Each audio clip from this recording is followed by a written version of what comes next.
सब बिल्कुल ये अलमिया है कि ज़ाहिर है बलूचिस्तान में स्पोर्ट्स का और ये सारा जो फुकदान है, मसाइल हैं। आपने पीपल्स पार्टी जॉइन की, बिल्कुल। रिसेंटली इलेक्शन लड़ा एक बड़े हल्के से और अब आप नेशनल असेंबली में हैं। बलूचिस्तान की डेफिनेटली आप आवाज़ हैं। लेकिन बलूचिस्तान में हम कुछ ऐसी आवाज़ें भी देख रहे हैं जो पिछले दिनों कुछ मुज़ाहरे भी हुए, ग्वादर की तरफ एक मार्च भी हुआ और बहुत सारी ऐसी बातें की जा रही हैं जिनसे लग ये रहा है कि एक बलूचिस्तान की डेवलपमेंट को लेके सवाल उठाने की बातें हुई हैं, बहुत से इश्यूज हुए हैं जो आप उनके विटनेस हैं। तो आप क्या समझते हैं कि ये जो आवाज़ें हैं, ये क्या इंडिजिनियस आवाज़ें हैं, लोगों के जेन्युइनली इतने मसाइल हैं कि अब वो उनके कंट्रोल से बाहर हो गया, या कोई इसमें बैरूनी फैक्टर है, कोई फॉरेन फंडेड है, कि क्या इसको कहेंगे आप? देखिए जी, डॉक्टर साहब, बलुचिस्तान का मसला बहुत कॉम्प्लेक्स है और गुंजल है मेरे हिसाब से।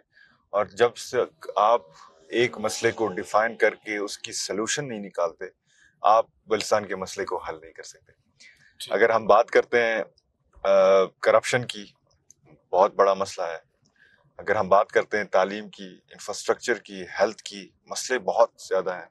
इसी तरह अगर हम जो कि आजकल एक वेव शुरू हुआ है मिसिंग पर्सन्स का, हम्म। बड़ा सेंसिटिव इशू है। और उसी तरह हमारे शोहदा हैं जिनको दहशतगर्दी तंजीमों ने शहीद किया है, उनका भी लवाहिकीन है, उनकी भी सपोर्ट करनी चाहिए। तो लिहाजा मसला ये है कि हम मसले को कैसे देखते हैं।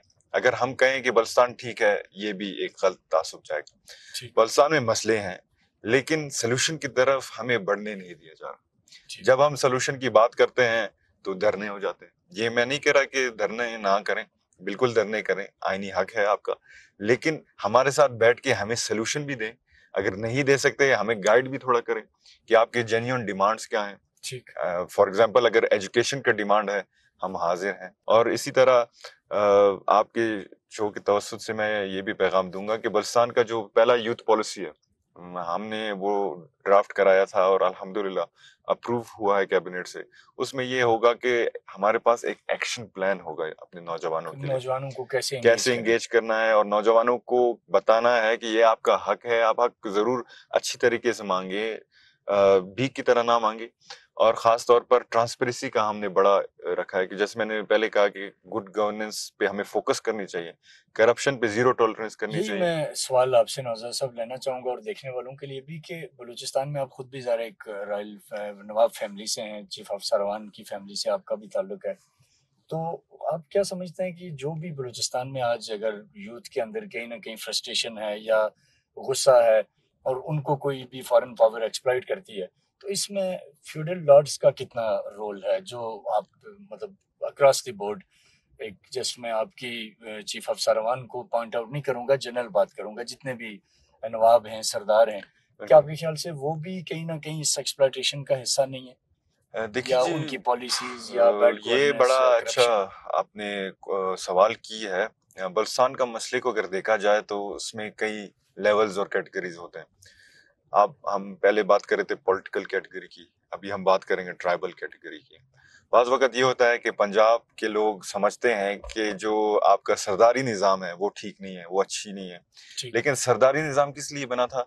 वो इसलिए बना था कि हम अपने लोगों को रिलीफ दे सकें, ठीक। उनके मसले मसाइले हल कर सकें। और ठीक। साथ-साथ जो हमारे कबायली नवाब हैं, सरदारान हैं, वो इसी हवाले से वो पॉलिटिक्स में एंटर हो गए। ठीक। और पॉलिटिक्स और जो ट्राइबलिज्म है, वो बहुत अलग-अलग चीजें हैं और ठीक। आप दोनों को मिक्स नहीं कर सकते। जिधर आप पॉलिटिक्स करते हैं, उधर आप ट्राइबलिज्म को नहीं ला सकते। ओके। जिधर आप ट्राइबलिज्म कर रहे हैं, उधर आप पॉलिटिक्स को नहीं ला सकते। बिल्कुल इसमें कोई शक नहीं है कि जो हमारे नवाब और सरदार थे, जब वो पावर में आए, चीफ मिनिस्टर बने, गवर्नर बने, पंजाब से तो कोई नहीं आया यहाँ बलुचिस्तान में गवर्नर डेफिनेटली। बना या चीफ डेफिनेटली। मिनिस्टर बना। हमारे ही बलोच पठान थे। तो हमारी लोगों ने जो बलुचिस्तान को डिप्राइव्ड रखा है, तो हमारी गलतियां हैं। अगर हम कहें कि हमारी गलतियां नहीं है, तो हम भी उसमें गलत होंगे कि हमारा चीफ मिनिस्टर बैठता है, अगर फंड्स आते हैं वो इंफ्रास्ट्रक्चर पे लगाता नहीं है, एजुकेशन के फंड्स आते हैं वो लगाता नहीं है, तो खामखा ये चीजें तो बढ़ते जाएंगे। दूसरी बात यह है कि अगर हम इस को ट्राइबल निजाम को एड्रेस करने चाहें, तो हम सब स्टेक होल्डर्स को बुला सकते हैं। ठीक। हमारा जिरगा होता था, अभी नहीं होता है, लेकिन जिरगा होना चाहिए। मैं समझता हूँ कि आपके सारे स्टेट के लॉ इन्फोर्सिंग एजेंसीज को भी बैठना चाहिए हमारे ट्राइबल लीडरान के साथ, ताकि उनके भोली भी वो सुने कि हम चाहते क्या है। ठीक। और हमारे स्टेट को भी उस पर्सपेक्टिव को आगे लाना चाहिए जो कि बलूचिस्तान की जेन्युइन लीडरशिप चाहती है, जेन्युइन लोग चाहते हैं। तो लिहाजा मैं समझता हूँ कि सब स्टेक होल्डर्स को ऑन बोर्ड होना चाहिए और ट्राइबल सरदार और नवाब को सियासत से हट के एक रोल प्ले करना चाहिए ताकि हमारा जो बलूचिस्तान है वो अमन की तरफ गामजन हो, तरक्की की तरफ गामजन हो।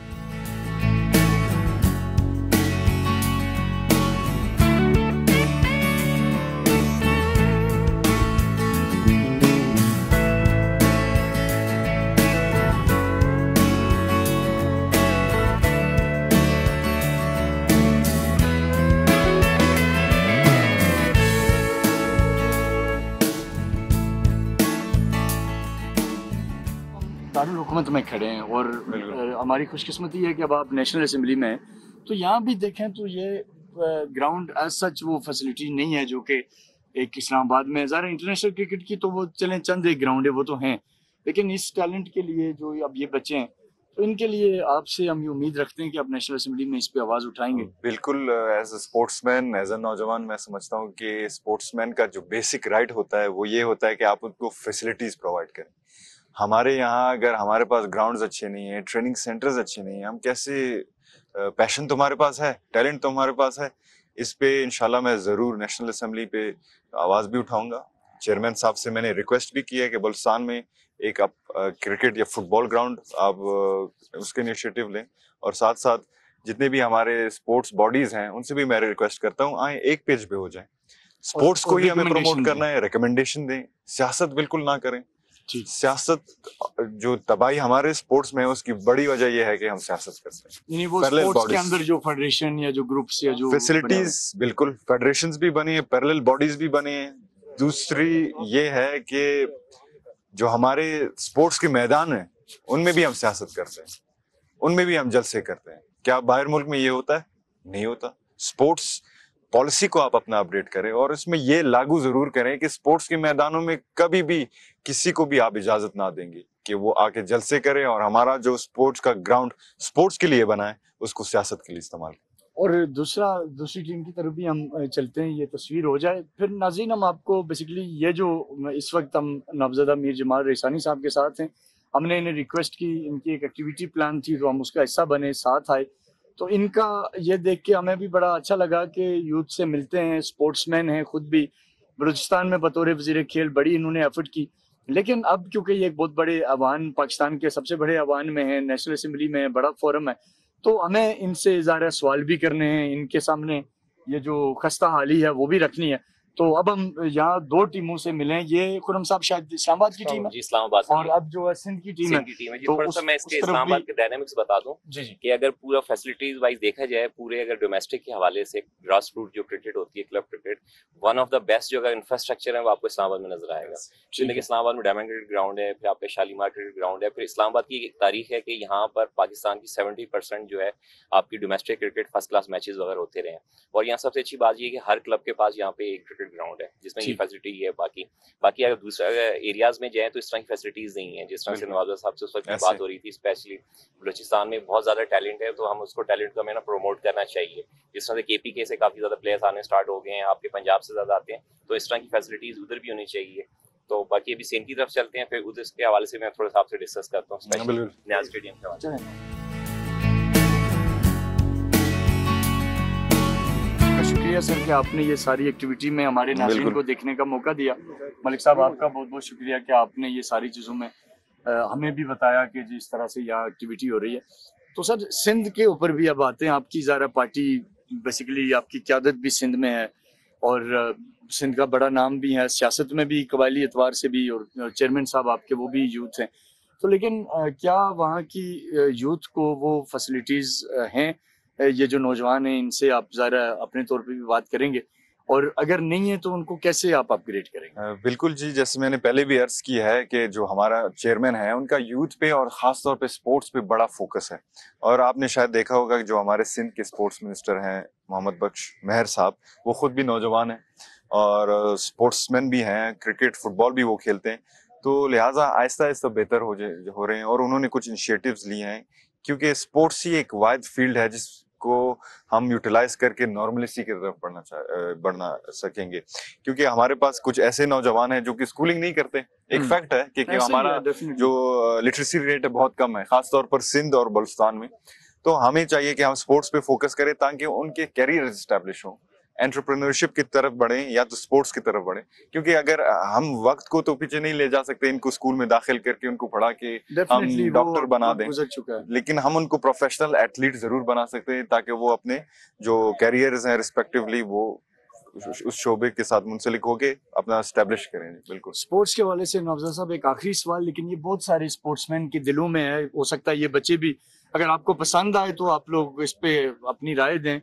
और कि जो बच्चे क्रिकेट खेलते हैं या जो फुटबॉल खेलते हैं, इनकी एक लाइफ है, जैसे आपने भी कहा कि एक मखसूस टाइम तक ज़ाहिर है, उसके बाद तो अब मेरी एज का बंदा या मलिक साहब तो खैर देखने में यंग लगते हैं लेकिन एज इनकी भी ज्यादा ही है, आप यंग हैं जेन्युइनली, तो एक लिमिट है, उसके बाद तो आप कुछ नहीं कर सकते, वो खेल नहीं सकते। अब होता ये है सर कि फिक्रे माश में जब ये बच्चा अगर ये 25 साल का होगा, 30 साल का होगा और इसको स्कोप नहीं मिला, फैसिलिटीज नहीं मिली, ये आगे नहीं जा सका, तो इसको मजबूरन स्पोर्ट्स छोड़ के ये अपनी रोजगार के लिए कहीं जॉब करेगा, बैरून मुल्क चला जाएगा, कोई और काम करेगा।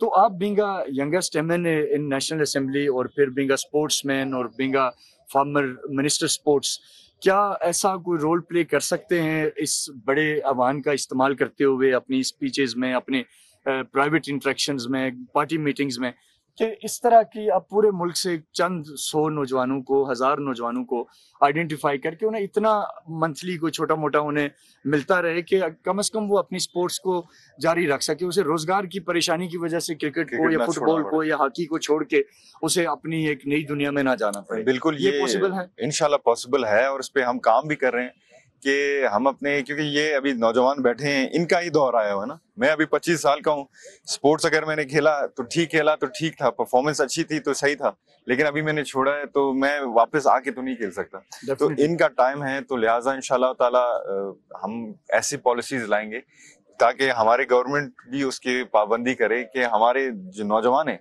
उनका जो घर का खर्चा है वो चल सके। और बाहर मुमालिक में ऐसे ही होता है कि 14 साल की उम्र में लोग तनख्वाह लेते हैं स्पोर्ट्स के हवाले से, प्रोफेशनल खेल के वो तनख्वाह लेते हैं, अपना घर भी चलाते हैं, पढ़ाई भी करते हैं और स्पोर्ट्स भी खेलते हैं। तो हमें चाहिए कि उनको ऐसा प्लेटफॉर्म दे जो कि इंक्लूसिव हो, उनको बाउंड भी ना करें कि वो सिर्फ स्पोर्ट्स खेलें।